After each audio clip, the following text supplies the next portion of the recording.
So Amanda's 38 now, and she wasn't 28-year-old Amanda at our offices. She's 38 now, and this is what Amanda is like now. She is married. Her husband was recently laid off. They have 2 young children, ages 2 and 8 months. Amanda traded in her full-time job to be a full-time mom. Did I do the math right? Okay. Unfortunately, she has no desire for sex with her husband. She tells him that she has headaches, she has insomnia. She feels overwhelmed, and her husband doesn't know how to help her with the kids. Both she and her husband are struggling with depression, and she feels like there's no way to express her feelings in her relationship. She is eating very poorly, and she feeds the kids pizza and drive-through fast food. Her medications now include antidepressants, sleeping pills for insomnia, antacids for heartburn.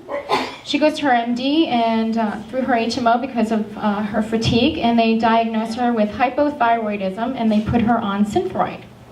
Amanda, at 38, has decided to take her own health into her own hands and visit with us holistic doctors. So I will start with Amanda at 38. So I'm going to start with the thyroid. Who doesn't know anyone with thyroid, hypothyroid? Okay.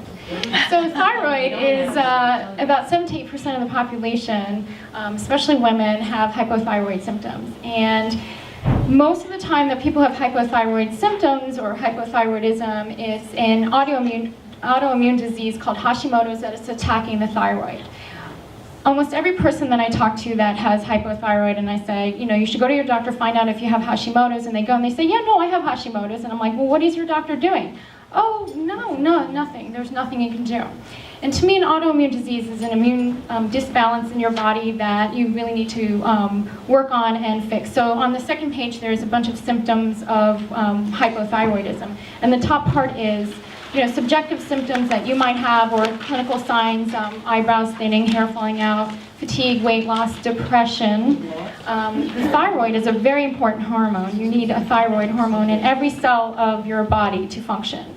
So if you have low thyroid, you're not going to be functioning. So you might have 1, 2, 6, 8, 10 things on the list. You might not have hypothyroidism, but it's very good to check that out. And then on the bottom part of the pages are things that you would find on a lab test. So I'm going to just look at my notes real quick. What's Hashimoto? So Hashimoto's is an autoimmune disease that attacks the thyroid and kills the thyroid. So when you have hypothyroidism, your thyroid is dying. Putting yourself on Synthroid or Armour, which is and more natural, it's not synthetic hormone. You can also go to a lot of different holistic clinics like myself. I use a product, but I also try to support the immune system. I use high doses of vitamin D. I use things to help balance the immune system, that and not just vitamin D, because that's a really great immune booster. And find out what are the things that are attacking the thyroid. Sometimes it's food sensitivities. Gluten is a really very, very common food sensitivity that people with Hashimoto's usually try to avoid because it will flare up their Hashimoto's symptoms. So they're estimating that 24 million people in the US have Hashimoto's right now, and they're not being treated. So their symptoms are there, and these are the people that are taking the Synthroid or taking the Armour, and they still don't feel good. They're not losing the weight, they still have the fatigue, but their numbers are good. Your TSH is really good, but they're not feeling very good. And the reason why is because the original reason why the thyroid is dying is not being addressed. So in my office, this is what we would do. I would take a look at her adrenals. I would look at her blood tests and find out, really diagnose her and find out specifically what is going on with her, and then support her. And what's important is retesting and finding out if what we're doing is actually working. When people take Synthroid, they usually get tested every 6 months to a year, and that's usually just to see how much the thyroid is actually dying. So this is very, very common. This person walks into my office all the time. So I think that's really where I would work on with her. Again, stress management, exercise. And then Donna. I would tell her to go to a support group with Donna because she needs some balance with other women. Thank you. Yes, so I would try to do an assessment session with Amanda to find out a little bit more about how she's feeling about her life right now. And it sounds like she's mostly angry rather than depressed, that she really wants to get back to work and get out of this rut she's in, that she's given up too much to stay home with the kids and make that sacrifice, and that she's really feeling that and wanting to get something different in her life. It's no longer, this isn't fitting her vision for who she wants to be. So we begin to talk a little bit about, as she opens up and talks more about that anger, she begins to see that she does have a vision for where she wants to go in her life, and that she's just pushed it down. And so she has a vision for a career that she really wants to do, and she's afraid to even talk about it with her husband or any of her friends.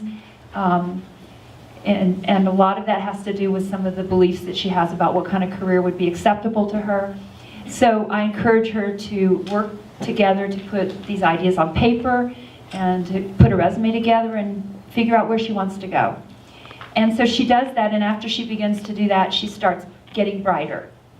After a few sessions more, she wants to talk about her husband and the situation with the kids and how she can begin to tell him about this plan. So he comes in and we talk about that.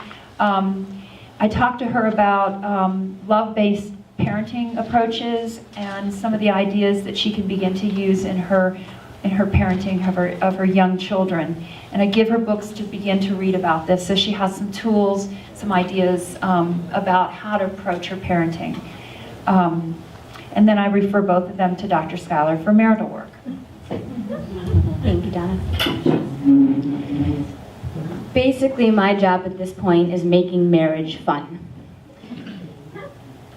Low desire, well, it says no desire for her husband. This is the most common issue I see in terms of desire discrepancy. One partner is up here, the other partner is down here. And the first thing I would do is normalize that. Everybody gets there. Our desire is like our fingerprint. It's unique to us, and you're never gonna find a similar, identical match to somebody else.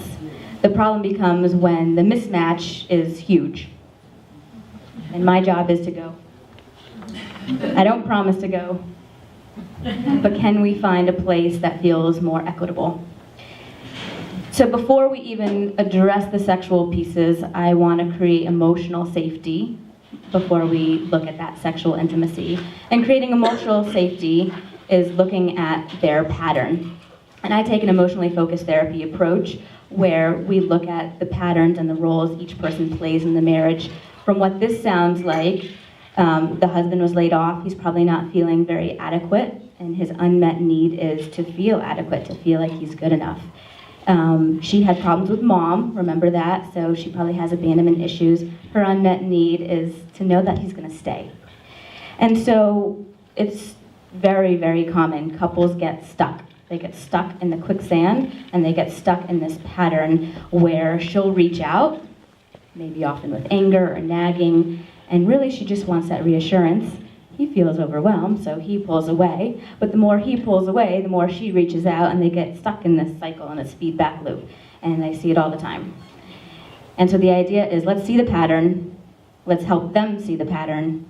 Let them see the pattern at home so they can de-escalate the pattern and then reverse their roles in it. And once they have that emotional safety and they're able to express those unmet needs, they feel more bonded, they feel closer, and they're ready to do that sexual work.